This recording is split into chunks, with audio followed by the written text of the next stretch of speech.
Hello viewers, welcome back to another video. আশা করি সবাই ভালো আছেন। আমি আছি নীল আছি আপনাদের সাথে। আজকে আমরা ফিউচার ট্রেডের ম্যানেজমেন্ট এবং অ্যানালাইসিস নিয়ে কথা বলবো। ম্যানেজমেন্ট এবং অ্যানালাইসিস এতটাই ইম্পর্ট্যান্ট যদি আপনি ফিউচার ট্রেড করে থাকেন, কিংবা আপনি যদি স্পট ট্রেড করে থাকেন, কিংবা ক্রিপ্টো সম্পর্কে যদি আপনার বিন্দু মাত্র আগ্রহ থাকে, তাহলে আজকের ভিডিও আপনার জন্য খুবই ইম্পর্ট্যান্ট হতে চলেছে। ভিডিও শুরু করা যাক।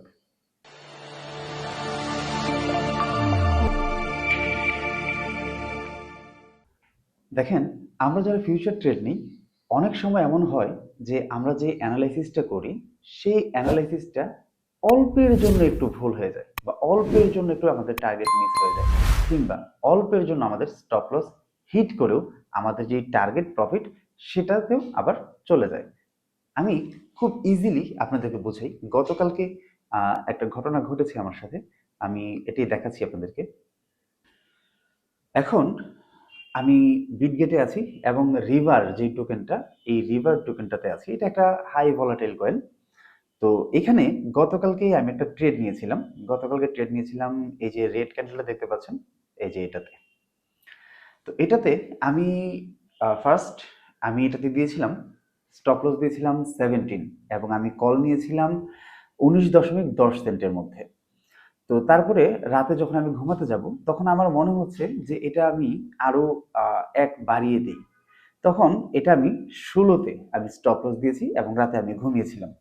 তো আমার প্রথম যে স্টপ লসটা আমি দিয়েছিলাম সেটা দিয়েছিলাম আমি 17-তে, কারণ আমার অ্যানালাইজ বলছিল এটা 17 পর্যন্ত ডাউনে যেতে পারে, যেহেতু আমার কল নেওয়া ছিল 19-এ, এবং আমি এখান থেকে এক্সপেক্টেড প্রফিট ছিল যেটা 24 বা 25 বা 26 এই পর্যন্ত আপে যাবে। তো আমি যখন রাতে ঘুমাতে যাই তখন আমার কাছে মনে হলো যে আমি সম্ভবত একটু ভুল করেছি। আমি এটা আসলে 17 না রেখে আমি 16-তে দিয়ে রাখি।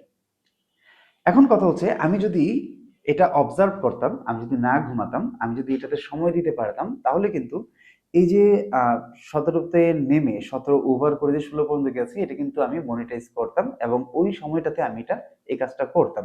মানে আমি কিন্তু বিষয়টা এরকম না যে আমি স্টপ লস দিই নাই, স্টপ লস দিছি। তো এখন কথা হচ্ছে যে আমি 16-তে স্টপ লস দিছি এবং এটা 16.14 সেন্ট পর্যন্ত এটা ডাউনে গেছে। মানে এটা যদি 16-র নিচে যেত কোনোভাবে, তাহলে কিন্তু আমার কলটা ক্লোজ হয়ে যেত। কিন্তু 16-তে টাচ করেনি, এটা 16.14 সেন্ট পর্যন্ত নেমে তারপর এটা কিন্তু আপে গেছে, এবং আমি এখন বর্তমানে প্রফিটেই আছি। অলরেডি আমি আমার প্রফিট বুক করে নিয়েছি। তো এখন কথা হচ্ছে যে এখানে অ্যানালাইসিস অ্যান্ড ম্যানেজমেন্টটা কিভাবে জড়িত। আমার এখানে অ্যানালাইজ বলছিল যে এটা 17 পর্যন্ত যাবে, কিন্তু এটা 16 পর্যন্ত ডাউন হয়ে গেছে। তার মানে এখানে আমার অ্যানালাইসিসটা ভুল প্রমাণ হয়েছে। যদিও আমি পরবর্তীতে এটা আমার মনে হচ্ছিল যে এটা আমি আরো একবারই দিই। পরবর্তীতে আমার এটা কল ক্লোজ হয়নি বা আমার স্টপ লস হিট করেনি, আমি 16-তেই দিয়েছিলাম।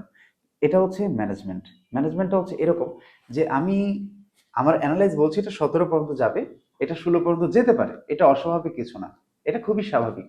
কিন্তু আমি আমার অ্যানালাইজ বলছিল 17 পর্যন্তই যাবে, এবং আমি ওইখানে স্টপ লস দিয়ে আমি নিশ্চিন্ত হয়ে রইলাম। আমি এটা অ্যানালাইজ করলাম না, কিংবা ধরেন আমি এটা অবজার্ভ করলাম না, মনিটাইজ করলাম না, তাহলে কিন্তু আমার কলটা ক্লোজ হয়ে যাবে এবং আমি একটা লসের মধ্যে পড়বো। আমার এই ক্ষেত্রে যদি দেখা গেছে যদি আমার $5 লস হয়, সেটাও আমার জন্য লস। এটা যদি আমার $2 লস হয়, সেটাও আমার লস। কিন্তু এখানে ম্যানেজমেন্টটা হচ্ছে যে আমি যে অ্যানালাইসিসটা করেছিলাম যে এটা 17 পর্যন্ত ডাউনে যেতে পারে, এবং তারপর অতিরিক্ত সিকিউরিটির জন্য আমি আরো এক বাড়িয়ে দিয়েছি, এটা হচ্ছে ম্যানেজমেন্ট। এমন অনেক সময় হয় যে আমরা কল নেই, আমরা কল দেই, এবং কলটা নেওয়ার পর আমরা স্টপ লস সেট করে আমাদের টার্গেট প্রাইসটা সেট করে আমরা কি করি, সেখান থেকে বের হয়ে যাই, কিংবা সেটা তারা আমরা নজর রাখি না, সেটা আমরা দেখি না। কখনো কখনো এমন হয় আমরা অন্যদের কাছ থেকে কল নিই, অন্যদের কাছ থেকে কল নেওয়ার পর আমাদের মধ্যে এই থিঙ্কিংটা কাজ করে, যেহেতু আমি তার কাছ থেকে কলটা নিয়েছি, সে তো যথেষ্ট অ্যানালাইজ করে দিয়েছে, কিন্তু তার অ্যানালাইসের মধ্যেও ভুল থাকতে পারে, কখনো কখনো হয়ে যায়। কিন্তু এই ভুলটা শুধরে নেওয়া যায় যখন আমি নিজে এটাতে অবজার্ভ করি, কিংবা আমি নিজে এটাতে সময় দিই, নিজে এটাতে খেয়াল করি। আমি ধরেন আমার স্টপ লস হিট করে নিচ্ছে, আমি জাস্ট এখানে আমি স্টপ লস হিট করুক, বাট আমি স্টপ লস উইথড্র দিয়ে এখানে আমি কিছু পরিমাণ আমি বাড়িয়ে দিব, যে আমার অ্যানালাইজ বলছে 17 পর্যন্ত যেতে পারে, এটা 16 পর্যন্ত গেছে, কিন্তু তারপরেও ডাউনে যাচ্ছে। ধরেন 16 ওভার করে 15তে চলে গেছে, 14তে চলে গেছে, 13তে চলে গেছে, তারপরেও আমার এখানে কলটা ধরে রাখার কোনো মানে হয় না। ঠিক এই জায়গাটাতে আপনাকে ম্যানেজমেন্টটা করতে হবে। ম্যানেজমেন্ট আপনি কিভাবে করবেন? এখানে অনেকের আমি দেখেছি যে ইভেন আমার খুব কাছের কয়েকজনও আছেন যারা এই ধরনের সিচুয়েশনে কল ক্লোজ করে না। ইভেন আমি নিজেও একটা সময় ছিল যখন আমি এইভাবে কল ক্লোজ করতাম না। আমি লস হতো, অনেক হতো, কিন্তু আমি পর্যায়ক্রমে দেখেছি যখন আপনি ইমোশন কন্ট্রোল করবেন এবং ওই জায়গাটাতে আপনি ম্যানেজমেন্ট করবেন, আপনি লসের আওতায় পড়বেনই না। এখন কথা হচ্ছে যে আমি 19.10-এ এটা বাই করেছি আপে, কিন্তু এটা চলে গেছে 16তে। তো এখন আমি যে অ্যানালাইসটা করেছিলাম, আমার অ্যানালাইসে ভুল থাকার মধ্যে এতটুকুই আছে, 17 থেকে 16তে নেমে গেছে, কিন্তু আমার অ্যানালাইসটা ছিল এটা আপে যাবে এবং এটা 24-25 আপ হবে। তো আমি যেহেতু এটা 16তে চলে গেছে এবং আমি তখনও কিন্তু আমার কল ক্লোজ হয় নাই, তখন আমি ছোট একটা ডিসিএ করেছি। ধরেন আমি যদি 2%-এর কল নিয়ে থাকি, তখন আরো 2% একটা ডিসিএ করেছি। এই ডিসিএটাও আপনার ম্যানেজমেন্টের মধ্যেই পড়ে। আপনার ম্যানেজমেন্ট যত স্ট্রং হবে, আপনার অ্যানালাইসিস দুর্বল হলেও সেখানে আপনার লস হবে না, সেখানে আপনি প্রফিট করে আসতে পারবেন। এখানে আরো একটা বিষয় আছে, আমি আপনাদেরকে সেটাও ক্লিয়ার করে দিই। আমার একটা কল নিয়ে আছে এখানে, ডোলো ইউএসডিটি, ওকে। আর এখানে কিন্তু আপনারা দেখতে পাচ্ছেন, তো এটাতে এখন আমরা 242% প্রফিটে আছি। তো এই যে প্রফিটে আছি, ধরেন এখানে আমার মার্জিন হচ্ছে $3.80, যেখানে আমার 242% আমি প্রফিটে আছি, এবং আমার এখন মনে হচ্ছে যে এর নিচে আর নাও যেতে পারে, যেহেতু কলটা কিন্তু আমার শর্টে নেওয়া। এই যে আপনি কিন্তু এখানে দেখতে পাচ্ছেন কলটা আমার শর্টে নেওয়া। এখন আমার মনে হচ্ছে যে এটা আর শর্টে নাও যেতে পারে, এটা এবার একটু আপে যেতে পারে, এবং আমার যে অ্যানালাইসিসটা ছিল যে এটা আরো ডাউনে যাবে, সেটা থেকে এখন ইউটার্ন নিয়ে, ধরেন কোনো কারণে, এটা অনেক সময় এরকম হয় যে আপনি একটা ক্যান্ডেল অথবা একটা প্যাটার্ন চার্ট দেখে আপনি একটা কল নিয়েছেন, কিন্তু 1 মিনিটের বা 2 মিনিটের ক্যান্ডেলেও একটা ইউটার্ন চলে আসে, কিংবা একটা ডিমান্ড জোন ক্রিয়েট হয়ে যায়, কিংবা সেখানে বাইং প্রেশারটা ক্রিয়েট হয়ে যায়। তো এখানে যে কোনো সময় যে কোনো কিছু হতে পারে, আপনি শুধু অবজার্ভ করবেন, আপনার ম্যানেজমেন্টটা ঠিক রাখবেন, তাহলেই হলো। এখন এখানে আমাদের আসলে করণীয় কি, যেটা বেশিরভাগ মানুষই করে না, কিন্তু এখন এটা অবশ্যই করা উচিত। আমি এখন এখানে কি করব, আমার কল নিয়ে আছে 0.064-এ, ওকে, আর এটা এখন কারেন্ট প্রাইসে আছে 0.061-এ। তো আমি যেহেতু প্রফিটে আছি, আমি ক্লোজে কল করব এবং এখান থেকে 50% অথবা 75%-এ সিলেক্ট করে আমি ক্লোজ করে দেব, ওকে। মানে এটা হচ্ছে কখন, যখন আপনার অ্যানালাইজ বলবে যে এটা এর চেয়ে ডাউনে আর যাবে না, এটা এবার একটু আপে যেতে পারে, তখন তখন এইভাবে আমি প্রফিটটা বুক করে ফেলবো, ওকে। এবার আপনি জাস্ট আপনার যে হলুদ বাটনটা আছে সেটাতে ক্লিক করলে আপনার ক্লোজ হয়ে যাবে।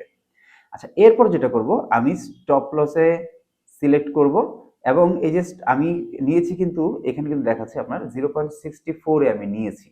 তো যেহেতু আমি অলরেডি প্রফিট বুক করে নিয়েছি এবং স্টপ লসটাও আমি 0.064-এ আমি সিলেক্ট করে দিব। আচ্ছা, তারপরে আমি যেটা নিয়েছিলাম একদম এন্ট্রি প্রাইস যেটা, আমি সেটাতেই সিলেক্ট করে দিলাম, ওকে, কনফার্ম করে দিলাম। ধরেন আমি 75% ক্লোজ করে দিয়েছি, তার মানে সেখানে আমার প্রফিট বুক হয়ে গেছে এবং আমি আমার এন্ট্রি প্রাইসটাই এখন স্টপ লস সেট করে দিয়েছি। তার মানে হচ্ছে এটা যদি এখন ডাউনে না গিয়ে এটা এখন আপে যায় এখন, এবং আমার যে এন্ট্রি প্রাইসটা আছে সেটা ওভার করতে যায়, সেক্ষেত্রে আমি আর কোনো লসে পড়বো না। মানে বেশিরভাগ মানুষ এই কাজটা করে না, কিন্তু আপনাদের এই কাজটা করা উচিত। কারণ হচ্ছে যখন আপনি প্রফিটে চলে যাবেন, আপনার সেটা $10 হোক, $15 হোক, $20 হোক, $50 হোক, আপনি যখন প্রফিটে চলে যাবেন তখন এটা থেকে আপনি প্রফিট বুক করে নেবেন, এবং সেম ভাবে আপনি আপনার যে এন্ট্রি প্রাইসটা আছে সেই এন্ট্রি প্রাইসটা আপনি স্টপ লস সেট করে দিবেন। এবার এখান থেকে যদি আরো ডাউনে যায়, সেক্ষেত্রে আপনার প্রফিট কম হবে, কিন্তু প্রফিট হবে, আপনার লস হবে না। কিন্তু যদি বাই এনি চান্স এটা আপে চলে যায়, সেই ক্ষেত্রে কিন্তু আপনার লস হওয়ার কোনো সম্ভাবনা নাই। মানে আপনি সেখানে 100% প্রফিটেই থাকবেন। যখন আপনি ঠিক এইভাবে ম্যানেজমেন্ট করবেন এবং ঠিক এইভাবে আপনি কলগুলা নিবেন, কলগুলা ক্লোজ করবেন, আপনি এটাতে নজর রাখবেন। আমাকে একজন আমার খুব কাছের এক ফ্রেন্ড সে বলছিল যে আসলে ট্রেড করে কি প্রফিট করা পসিবল? একটা সময় ছিল যখন আমি বিভিন্ন ফ্রি এয়ারড্রপ নিয়ে কাজ করতাম। আমার অনেক ফ্রেন্ড আছে যারা ফেসবুক নিয়ে কাজ করে। তারা ফেসবুক থেকে ডলার আর্ন করার জন্য তাদের ব্যক্তিত্ব বর্জন দিয়ে তারা যা তা করে বেড়াচ্ছে। বিভিন্ন রিলস, বিভিন্ন ভিডিও, এমন এমন কন্টেন্ট তারা করছে যে কন্টেন্টের মাধ্যমে তারা তাদের পার্সোনালিটি একদম লস করে ফেলছে। কিন্তু আপনি এখানে দেখেন, আপনি যদি প্রপারলি আপনি কল নেন এবং প্রপারলি যদি আপনি এটা অ্যানালাইজ করেন, প্রপারলি যদি আপনি ম্যানেজমেন্ট করেন, এইখান থেকে প্রতিদিন আপনি বেশ কিছু ডলার আপনি আর্ন করতে পারবেন। এটা ডিপেন্ড করে আপনার ওয়ালেটের ব্যালেন্সের উপর। আপনার ওয়ালেটের ব্যালেন্স যদি $1000 থাকে, সেক্ষেত্রে আপনি হয়তো $50, $100 আপনি প্রফিট করে ফেলতে পারেন। যদি আপনার $200 থাকে, সেখানে আপনি $10, $20 আপনি প্রফিট করে ফেলতে পারেন, এবং এটা প্রতিদিন। তো আমার কথা হচ্ছে, এই ট্রেডিংটা বর্তমানে এতটাই জনপ্রিয় হয়েছে, আপনার ক্যালকুলেশন, আপনার অ্যানালাইজ, আপনার ম্যানেজমেন্ট, আপনার ইমোশন কন্ট্রোল যদি ঠিক থাকে, তাহলে এইখান থেকে প্রতিনিয়তই আপনি গেইন করতে পারেন, প্রতিনিয়ত আর্ন করতে পারেন, এবং এটা প্রচুর মানুষ করছে। ইভেন আমি নিজেও একটা সময় ছিল যখন ফ্রি এয়ারড্রপগুলো নিয়ে কাজ করতাম এবং আমি অপেক্ষায় থাকতাম কতদিন পর এগুলো টিজি হবে এবং সেটা থেকে আমি কত ডলার পাবো। যদিও সেটা থেকে বেশ মোটামুটি ভালো ডলার আমার আর্ন হতো, কিন্তু তারপরও রিসেন্টলি গত 1 বছর ধরে কিন্তু ভালো কোনো প্রজেক্ট নাই, ভালো কোনো প্রজেক্টের কোনো ধরনের কোনো লঞ্চ হচ্ছে না, বা বেশ কিছু প্রজেক্ট অলরেডি স্ক্যাম করে ফেলেছে। বিশেষ করে ইন্ডিয়ান প্রজেক্টগুলো এখন এই টেলিগ্রামের মাধ্যমে বিভিন্ন প্রজেক্ট লঞ্চ করছে এবং সেখানে স্ক্যাম করছে। তো সেখানে একটা অনিশ্চয়তা কাজ করছে। কিন্তু আপনি যদি ফিউচার ট্রেড করেন, স্পট ট্রেড করেন, এইখানে অনিশ্চয়তা শুধু এইটুকুই, যদি আপনার ম্যানেজমেন্ট ভুল থাকে তাহলে আপনি এখানে লস করবেন। কিন্তু যদি আপনার ম্যানেজমেন্ট ঠিক থাকে, আপনার অ্যানালাইসিস ঠিক থাকে, এইখান থেকে আপনি যে পরিমাণ প্রফিট করবেন, সেই পরিমাণ প্রফিট আপনাকে অন্য কোনো বিজনেস দিতে পারবে না। কথায় আছে যে গোল্ডের বিজনেস আর হচ্ছে রিয়েল এস্টেটের বিজনেস বর্তমানে বিশ্বের সেরা বিজনেস। কিন্তু আপনি যদি প্রপার অ্যানালাইজ করে, প্রপার সিদ্ধান্ত নিয়ে যদি আপনি এই ক্রিপ্টোতে ইনভেস্ট করতে পারেন, এইখান থেকে যে প্রফিট হবে সেই প্রফিট আপনার রিয়েল এস্টেট কিংবা গোল্ডকেও ছাড়িয়ে যেতে পারে। আমি এমন অনেককেই দেখেছি যারা এখান থেকে ট্রেড করে মোটামুটি সেটেল এখন। ইভেন আমি নিজে প্রফেশনালি এখন শুধুমাত্র ট্রেডই করছি, আমি কিন্তু এর বাইরে আমার আর কিন্তু কোনো প্রফেশন কিন্তু আমি যুক্ত নাই। তো এইখান থেকে যারা আপনারা আহ, একদম আহ, বিনা রিস্কে আপনারা কাজ করতে চান, বা বিনা রিস্কে যারা আপনারা ট্রেড নিতে চান, আমাদের ভিডিওগুলো মাস্ট ফলো করবেন। এরকম প্রতিদিন কিছু না কিছু নিয়ে আমি হাজির হব, কিছু না কিছু টিপস আমি আপনাদেরকে দিব। যে টিপসগুলো কাজে লাগাতে পারলে, যে টিপসগুলো আপনি মনে রাখতে পারলে, ফিউচার ট্রেড থেকে আপনি 100% প্রফিট করবেন। এবং এখানে আরো একটা কথা বলি, প্রফিট করা আর সফল হওয়ার মধ্যে তফাৎ হচ্ছে, আপনি যখন প্রফিটের আশায় আপনি ট্রেড দিবেন তখন শুধুমাত্র আপনার একটা দুইটা কলে প্রফিট হবে। কিন্তু যখন আপনি সফল হওয়ার চিন্তা নিয়ে আপনি ট্রেড করবেন, তখন আপনাকে ম্যানেজমেন্ট, আপনার স্কিল, আপনার অ্যানালাইসিস, আপনার ইমোশন কন্ট্রোল, আপনার আদার্স যে থিংসগুলো আছে সেগুলো আপনাকে কাজে লাগাতে হবে। আর সেগুলো যখন আপনি কাজে লাগাবেন, এখানে আপনার সফলতা 100% গ্যারান্টি। দেখা হচ্ছে পরবর্তী ভিডিওতে। ভালো থাকবেন সবাই। আল্লাহ হাফেজ।